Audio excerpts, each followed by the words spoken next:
The moment the pilot's voice carried across the Bell factory floor, every tool in the room seemed to stop. A mechanic's wrench hung motionless in mid-air as the words sank in, "I'm not flying that thing." It was early in March of 1942, and yet another test pilot had just refused to take up the Bell P-39 Airacobra. It was the fifth refusal in barely a week. The aircraft shimmered under the hangar lights, fresh paint still glossy across its unusual mid-engine frame. To anyone walking past, the P-39 looked cutting-edge, tricycle landing gear, clean aerodynamic lines, and a powerful nose-mounted cannon the size of a small artillery piece. But the people assigned to fly it had coined their own name for this modern marvel, the flying coffin. The rejection could not have come at a worse moment. The United States needed fighters in urgent quantities. The Buffalo plant was running around the clock, 3 full shifts, 7 days straight, to get aircraft out the door and into the war. Yet here sat a fighter that looked futuristic but inspired nothing except doubt and fear. British pilots had evaluated the aircraft and walked away from it.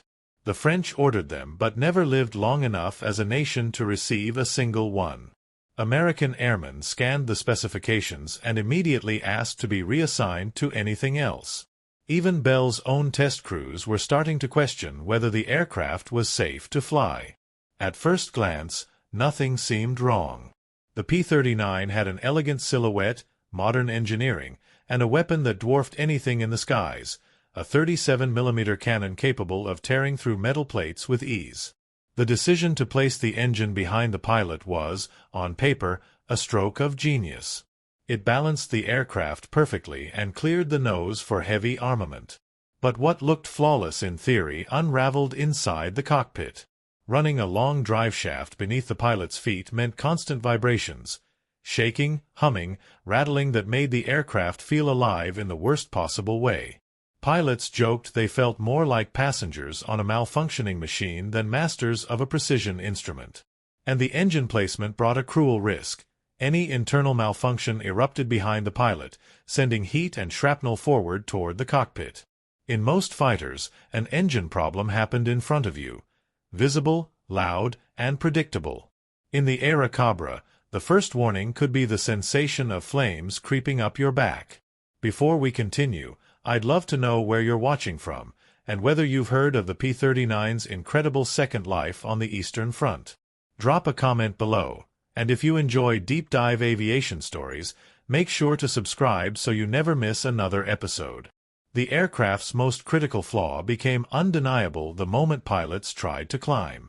The Allison V-1710 engine was strong at low levels but faltered terribly once the aircraft passed 12,000 feet. Up high, the engine gasped and struggled. And that was catastrophic. German Bf-109s lived comfortably at 25,000 feet. Japanese fighters often soared even higher. A P-39 pilot attempting to intercept enemy aircraft would be stuck fighting gravity while opponents dove at him with speed, altitude, and momentum on their side. Colonel Bruce Holloway, tasked with evaluating the P-39 for actual combat deployment, wrote an assessment so severe it circulated through the highest levels of the Army Air Forces. His conclusion was blunt: the aircraft could not fulfill the role it was designed for. He called its high-altitude performance inadequate, its climb rate unacceptable, and its handling at altitude dangerous. Under normal circumstances, that kind of evaluation would have shut down the entire project. But wartime production didn't allow for starting over. The nation had been struck hard after Pearl Harbor. Factories were still expanding, workers still learning, and losing time meant losing the war. Shutting down Bell's production lines would have set the program back months, maybe longer. So the machines kept rolling out of the Buffalo plant. Perfectly assembled, perfectly painted, and completely unwanted. By spring 1942, fields across the country were filling with rows of idle P-39s, parked wingtip to wingtip, waiting for a mission that never came. A solution arrived from a place no one expected. The Soviet Union was fighting for survival and needed whatever equipment it could get. Anything with wings was welcome. Stalin wanted fighters, tanks, and bombers delivered immediately. And under the Lend-Lease program, the United States had a way to send them. Many American officials quietly considered this an opportunity. They could fulfill their obligations while removing from inventory an aircraft no American pilot would touch. The journey of these unwanted fighters was an odyssey. They were loaded onto freighters, sailed across dangerous waters threatened by submarines, unloaded in Persian Gulf ports, disassembled, and carried across Iran into southern Russia. Many were damaged along the way. Others never made it. But when the first P-39s reached Soviet bases in late 1942, something unexpected happened. Soviet pilots didn't care about the aircraft's high-altitude shortcomings, because the Eastern Front wasn't fought high in the sky. It was a brutal, unforgiving battlefield fought close to the ground. Dive bombers screamed downward at treetop height. Fighters clashed in swirling engagements barely a few hundred feet above the earth. In that environment, the P-39's engine was strong, responsive, and perfectly suited. Pilots accustomed to fragile wooden aircraft like the La-G-3 were stunned by the Aerocobra's durability and firepower. The 37mm cannon could destroy a German bomber with a few well-placed shells. The aircraft could take punishment, strike hard, and escape rapidly. Senior Lieutenant Grigory Rechkalov was among the earliest Soviet pilots to test the machine in combat. His first reports painted a picture very different from what American pilots had described.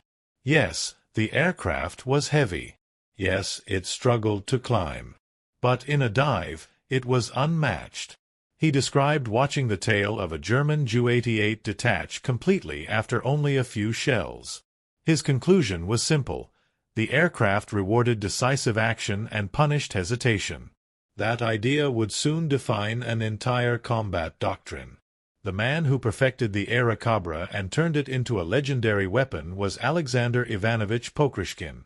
Born in 1913, he started the war flying outdated fighters that left Soviet pilots at a severe disadvantage. But when he transitioned to the P-39 in early 1943, he immediately saw something others had missed. Pokrishkin developed a systematic, disciplined method of fighting built around the aircraft's strengths. He called it the Formula for Air Combat, a doctrine that blended altitude control, energy tactics, and precise shooting. His group patrolled at medium altitudes, waiting for German formations to appear below. Then they attacked with overwhelming speed, fired with accuracy, and retreated before enemies could react. It was a style of combat perfectly suited to the Aerocobra, and devastatingly effective. When Soviet patrols spotted enemy formations below, they initiated steep dives, letting gravity pile on speed until they were nearly close enough to see the rivets on their targets. At that distance, a brief squeeze of the 37mm cannon was all they needed before pulling sharply upward, using the momentum of their attack run to climb back to safety. The maneuver was brutally efficient. Pokrishkin's victory count surged, first a handful, then dozens. By the time the enormous battle unfolding around Kursk erupted in the summer of 1943, he had become the leading ace of the Soviet Union. His regiment, flying American-built Aerocobras, rapidly earned a reputation as one of the most lethal units in the entire Red Air Force. German pilots soon recognized his call sign and warned one another the moment he took to the sky. The words Achtung, Pokrishkin ist oben became an unsettling refrain on German radio frequencies. The massive clash at Kursk revealed just how well the P-39 fit the brutal low-altitude combat of the Eastern Front. German command committed enormous numbers of armored vehicles and aircraft, assuming they would secure air dominance quickly. Instead, they met Soviet fighter groups that had spent months refining their methods in the Aerocobra. In the opening days of the battle, Pokrishkin's regiment claimed more than 100 enemy aircraft. His personal total for that month reached 23 confirmed victories. German units expecting aerial protection found themselves repeatedly disrupted by Soviet fighters that struck with precision and then vanished before the Luftwaffe could mount an answer. The P-39's nose gun made it exceptionally dangerous for slow German dive bombers like the Ju-87, which often disintegrated under the cannon's destructive impact. When reports of the P-39's remarkable success filtered back to American intelligence late in 1943, the reaction was disbelief. The same airplane dismissed at home as unfit was apparently helping Soviet pilots dominate their battles. Analysts initially assumed the claims were exaggerated, but the evidence mounted quickly. Soviet procurement requests increasingly asked for additional P-39s, not Mustangs, not Thunderbolts, but more of the fighter that had been rejected in the West. By 1944, thousands of Airacobras were flowing into the Soviet Union, and their most skilled pilots were compiling tallies that matched or surpassed top aces from other Allied nations. Pokrishkin concluded the war with 59 verified victories, all achieved in American-built fighters, most of them in the P-39. The contrast between how two nations judged the same aircraft came down to mission demands and combat philosophy. American doctrine during the early years of the war focused on escorting high-altitude bombers and intercepting threats at altitude. The P-39 had been specially intended for that mission, and failed decisively. Soviet doctrine, however, revolved around low-level strikes, close air support, and tactical superiority near the ground. For that environment, the Airacobra was nearly tailor-made. As the war progressed, Bell aircraft engineers carefully evaluated the mixed legacy of their creation. The P-39's shortcomings highlighted major design issues, yet its unexpected strengths, when used correctly, proved that the underlying ideas were not entirely misguided. The tricycle landing gear, controversial at first, turned out to offer major benefits: improved runway visibility, fewer ground handling accidents, and easier training for new pilots. This led Bell to begin developing an improved successor, the P-63 King Cobra. The new model kept the same general layout but incorporated a stronger engine, refined aerodynamics, and adjustments based on feedback provided directly by Soviet combat veterans. Although the P-63 had little American frontline use, it thrived in Soviet service, just like its predecessor. More importantly, the P-39's design lessons shaped the future of American aviation. Tricycle landing gear soon became the norm. Better cockpit visibility, pioneered by Bell's distinctive side-opening car door layout, became a priority in next-generation aircraft. The effectiveness of mounting heavy guns in the nose influenced American weapon configurations for years. When Clarence Kelly Johnson designed the P-80 Shooting Star in 1943, America's first operational jet fighter, echoes of the Airacobra's layout appeared throughout: the tricycle gear, the emphasis on visibility, the rear-mounted engine. The P-80 became everything the P-39 had aspired to be, without its crippling limitations. The mixed legacy of the P-39 forced American engineers to confront the importance of supercharging, altitude performance, and mission-specific design. At the same time, its triumphs in Soviet hands demonstrated that there is no universal definition of a good fighter. Effectiveness depends on environment, tactics, and purpose. Pokrishkin, who ended the war with 59 confirmed victories, second only to Ivan Kozydub's 62, received his nation's highest honor 3 separate times. In his memoirs, he wrote with affection about the Airacobra, calling it the aircraft that taught him nearly everything he understood about air combat. According to him, it rewarded precision and punished hesitation, offering both survivability and striking power. More than 4,700 P-39s were delivered to the Soviet Union, nearly half of the total produced. They flew from the ruins of Stalingrad to the outskirts of Berlin, accumulating thousands of victories. These were the same unwanted fighters that Western pilots had abandoned, the same airframes that test crews once refused to fly. Production of the P-39 finally ended in August 1944 after 9,584 units had been built. The workers in Buffalo rarely knew how dramatically their aircraft were reshaping the Eastern Front. They only heard complaints from domestic pilots and saw a program that many considered a disappointment. They had no idea that their machine was helping shift the direction of the largest land conflict in human history. By the early 1950s, the P-39 had largely disappeared from global service. Jet propulsion had taken over completely, leaving propeller-driven machines behind. Most Airacobras were scrapped, their metal recycled. A handful survived in museums as relics of a turbulent era. Yet the aircraft's influence echoed through every American fighter that followed. The story of the P-39 undermines simple narratives about success and failure. It shows that an idea mocked in one context might become revolutionary in another, and that innovation often grows from designs that initially seem flawed. The same features that American pilots criticized became essential components of the next generation of fighters. Soviet aviators who received the P-39 as a cast-off transformed it into one of the most feared weapons of the Eastern Front. The contradictions within its story shaped decades of aviation thinking. The engineers at Bell never imagined their creation would be dismissed at home and celebrated abroad.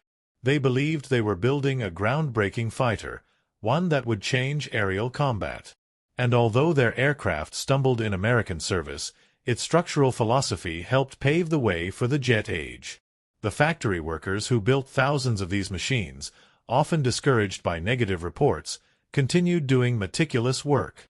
They maintained quality even when the world said their product was a failure. Their labor ensured that when the Soviet Union urgently needed capable fighters, the United States had something ready to send. Today, the remaining P-39s rest quietly in museums beside legendary aircraft. Their plaques often call them unsuccessful, noting only briefly their unexpected achievements in Soviet hands. But the deeper truth runs far beyond that simple description. The P-39 embodies the unpredictable, messy nature of technological progress. A design dismissed as inadequate became a cornerstone of American jet development. A fighter mocked as dangerous helped create aces whose records stand among the highest in aviation history. A machine rejected in one theater reshaped the air war in another. Sometimes the lessons we learn from flawed machines shape the next generation far more than the triumphs we celebrate. And sometimes the aircraft the world labels as failures become the very foundation on which future greatness is built.